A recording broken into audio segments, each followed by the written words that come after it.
Hello students, I am going to teach you two subjects. One is company law and other one is cost accounting. I'm starting with your company law. Then company law means laws related to company, laws related to corporate sector. Then first of all, you should know about the company. As I have already tell you in earlier classes that company is an artificial person created by law having a separate legal entity with a perpetual succession and a common seal. Means company एक artificial कृत्रिम व्यक्ति है, ये natural person नहीं है like Sita Gita Rita Ram. इसकी natural person नहीं है बिकॉज इसको ना हम छू सकते हैं ना हम देख सकते हैं। ये आर्टिफिशियल पर्सन है क्रिएटेड बाय लॉ, जिसे विधान के द्वारा जिसका निर्माण किया जाता है। और having a separate legal entity, इसका एक अलग स्वामित्व होता है, इसका जो ऑनर है और इसकी मैनेजमेंट है वो डिफरेंट होती है। विद अ परपेचुअल सक्सेशन, ये लंबे समय तक चलती रहती है। And a common seal being it's not an natural person, it is an artificial person. तो इसको ये हस्ताक्षर नहीं कर सकती है, सिग्नेचर नहीं कर सकती है। तो इसके द्वारा किए गए काम जो हैं वो कॉमन सील, एक सील के माध्यम से होते हैं जहाँ पे डायरेक्टर्स के सिग्नेचर्स किए जाते हैं। तो फाइनली कंपनी एक कृत्रिम व्यक्ति है जिसे विधान के द्वारा जिसका निर्माण विधान के द्वारा किया जाता है। इसकी एक सेपरेट लीगल एंटिटी होती है और ये लंबे समय तक चलने वाली संस्था है और इसकी अपनी एक सार्वभौम मुद्रा रहती है, तो इसे कंपनी कहा जाता है। अब कंपनी तो आपने पहले भी पढ़ा होगा और इसकी कैरेक्टरिस्टिक्स के बारे में भी जानते होंगे, लेकिन जब आप कंपनी लॉ पढ़ेंगे तो उसमें कुछ केसेस भी आते हैं और उन केसेस को आपने समझना होता है और लिखना होता है। तो एक एक करके अब हम इसके कैरेक्टरिस्टिक्स की तरफ चलते हैं। सबसे पहले इनकॉर्पोरेटेड एसोसिएशन, कि इनकॉर्पोरेटेड एसोसिएशन का मतलब है it is association of person. Association of persons means क्या है, कुछ लोगों का एक समूह होता है। अब समूह तो पार्टनरशिप में भी होता है, लेकिन पार्टनरशिप में रिस्ट्रिक्शंस कितने तक है, मिनिमम 2 और मैक्सिमम 50 मेंबर्स। जब मिनिमम 2 हो और मैक्सिमम 50 मेंबर्स हो और अगर 50 से ज़्यादा हो जाएं तो अब जो ये संस्था बनेगी, एसोसिएशन ऑफ पर्सन होगी, उसको जो है रजिस्टर कराना पड़ता है अंडर द कंपनीज एक्ट 2013। और जैसे ही कंपनी को कंपनीज एक्ट 2013 के अकॉर्डिंगली रजिस्टर करा लिया जाता है तो ये एग्जिस्टेंस में आ जाती है। और ये जैसे ही सर्टिफिकेट ऑफ इनकॉर्पोरेशन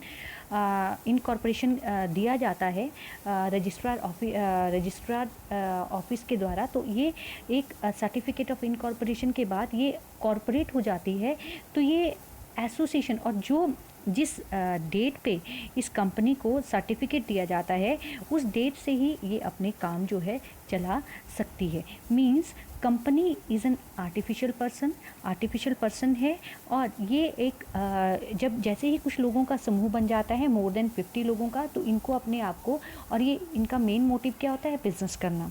जब association of person more than 50 members are combined together to do some business, then it has to corporate itself under the companies act 2013 and whenever it gets certificate of incorporation then it comes into existence and the date mentioned in the certificate is seen that on that date company comes into effect and can carry on its operation.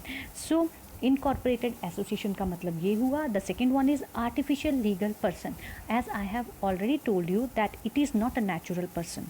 ये कोई सांस नहीं ले सकती है, ये invisible है, intangible है और ये इसको विधान के द्वारा इसका निर्माण किया जाता है, यानी कि कंपनी एक्ट के अकॉर्डिंगली इसको बनाया जाता है।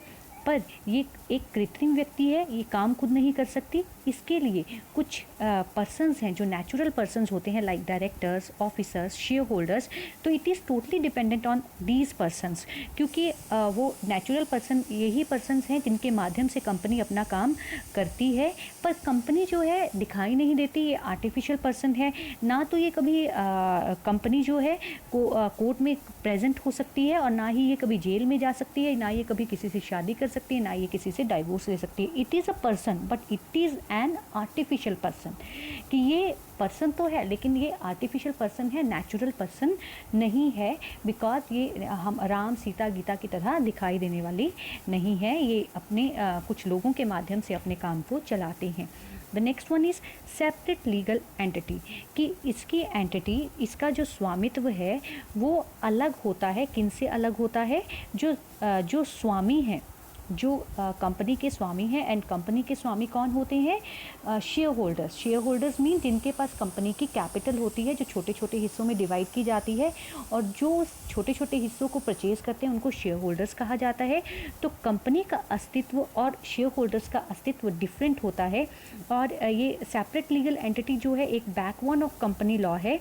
तो कंपनी अपने नाम से किसी मेंबर के साथ कोई भी प्रॉपर्टी को खरीद सकती है, वो कोई भी जो बोरोइंग्स हैं वो कर सकती है, किसी को पैसा दे भी सकती है, किसी के अगेंस्ट मुकदमा चला भी सकती है, और कोई इसके अगेंस्ट भी मुकदमा चला सकता है, क्योंकि इसमें शेयर होल्डर्स हैं, जो डायरेक्टर्स हैं, जो कंपनी को मैनेज करते हैं, उनका अस्तित्व और कंपनी का अस्तित्व अलग अलग होता है। तो इससे संबंधित एक केस है जो है salmon versus Salomon and company limited, SALOMON, Salomon versus Salomon and Company Limited. Once again, I am repeating the spelling. I am SALOMON versus Salomon and Company Limited. तो ये केस हुआ था। इस केस में क्या रहा कि मिस्टर सैलमन है और उनका बहुत अच्छा बिजनेस चल रहा है। वो शू मेकर हैं और लेदर के मर्चेंट हैं।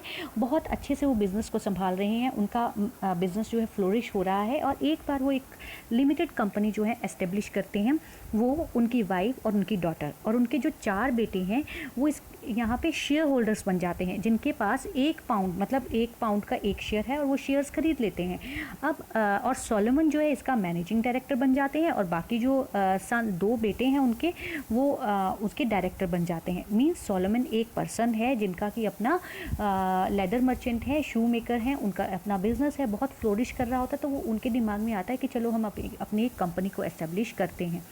और कंपनी जो है वो उनकी वाइफ और उनकी बेटी जो है वो चलाती है। उनके 4 बेटे जो होते हैं वो शेयर होल्डर्स बन जाते हैं, जिसमें से और सोलोमन जो है उसके मैनेजिंग डायरेक्टर बन जाते हैं, और 2 बेटे जो हैं वो डायरेक्टर्स बन जाते हैं।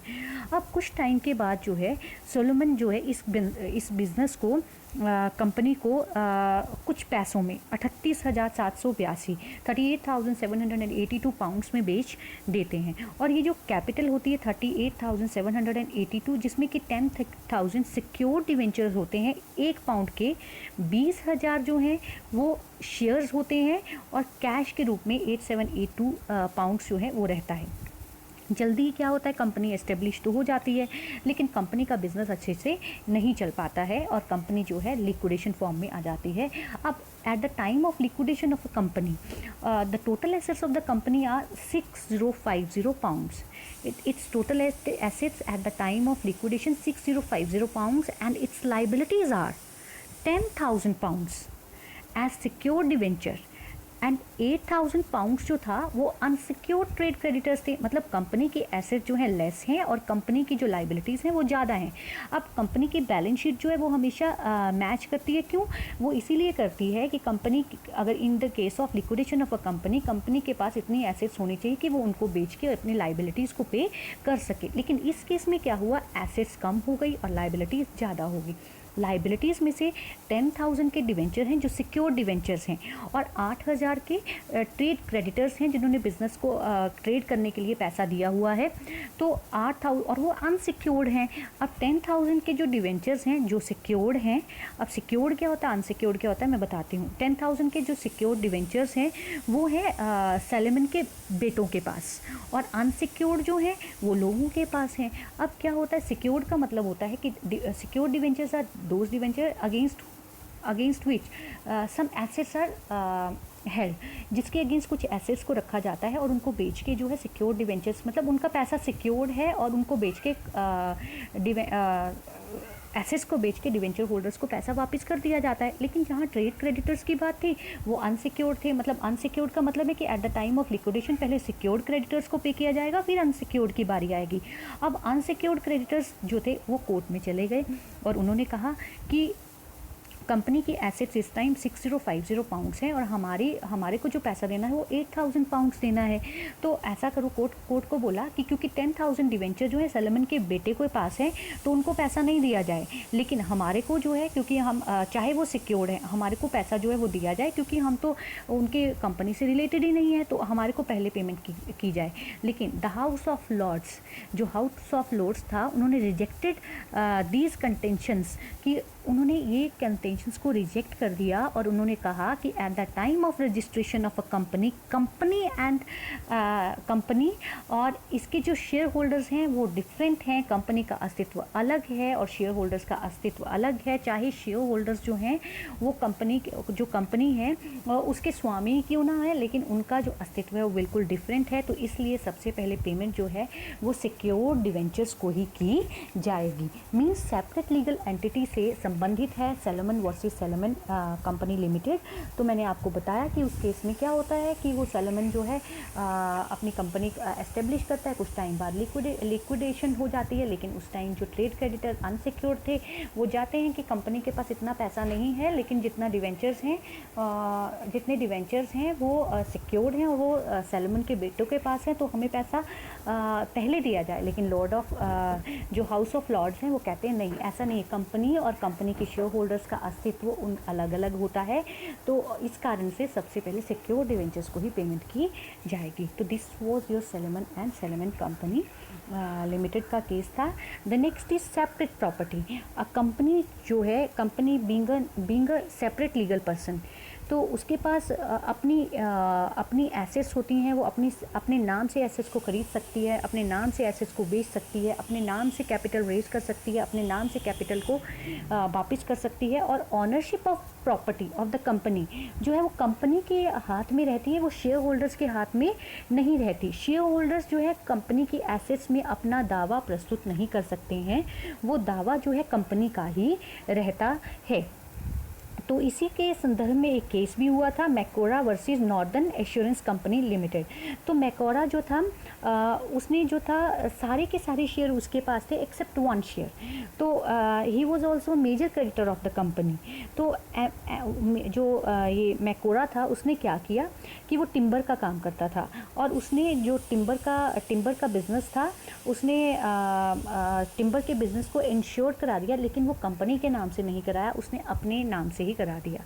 अब अपने नाम से करा दिया तो टिम्बर में आग लग गई, और आग लगने के बाद वो फायर इंश्योरेंस कंपनी में गया और इंश्योरेंस कंपनी को बोलता है कि मुझे जितना मेरा नुकसान हुआ है उसकी भरपाई की जाए। तो इंश्योरेंस कंपनीज जो हैं वो उन्होंने कहा कि कंपनी जो है उसकी प्रॉपर्टीज़ अलग होती हैं और पर्सन जो शेयर होल्डर है उसकी प्रॉपर्टी अलग होती है, और क्योंकि इंश्योरेंस जो कराई गई थी वो कंपनी के नाम से नहीं आपके अपने नाम से कराई गई थी, तो अब ये एसेट जो है वो कंपनी की नहीं है, इसलिए we are not committed to pay any even a single penny for it.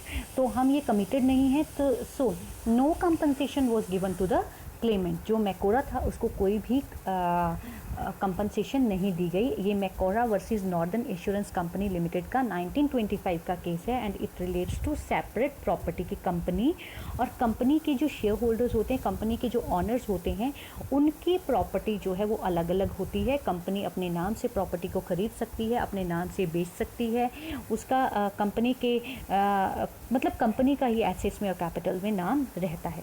Now the next is limited liability. तो कंपनी के केस में जो कंपनी की लाइबिलिटी है वो लिमिटेड रहती है। यही एक फ़ायदा है कि जैसे सोल प्रोप्राइटरशिप है उसमें सिंगल पर्सन जो है ऑनर है तो उसकी लाइबिलिटी लिमिटेड नहीं होती, अनलिमिटेड होती है। तो इसी तरह पार्टनरशिप है उसमें भी लाइबिलिटी जो है अनलिमिटेड रहती है। मीन्स कि उनकी इन केस जो बिजनेस है इज़ नॉट कैपेबल टू पे the debts, then their personal properties can also be used in order to pay the debt. But in case of company, the liability of the each shareholders are limited. कहाँ तक limited? To the nominal value of share, कि जितने के आपने share लिए हैं, जितने पैसे के शेयर लिए हैं उस पैसे तक की। सपोज आपने 100 रुपीज़ का एक शेयर लिया है और आपने 60 जो है कंपनी ने कॉल्ड अप कर लिया है और आपने 60 रुपीज़ पे कर दिए हैं। इन केस कंपनी की लिक्विडेशन हो जाती है तो आप 40 रुपये और यानी कि 100 रुपीज़ तक जो है पैसे पे करने के लिए लायबल है, इससे ज़्यादा नहीं है, इससे ज़्यादा आपकी प्रॉपर्टी को यूज़ नहीं किया जा सकता है। Now perpetual succession, perpetual succession का मतलब है लगातार चलने वाली संस्था। तो कंपनी जो है लगातार चलने वाली एक संस्था होती है। इसमें ऐसा नहीं है जब भी कंपनी अगर कंपनी की डेथ होती है तो at the time of liquidation company is not able to earn the profit, और there are so many reason. Binding up of a company आएगा, वो हम पढ़ेंगे।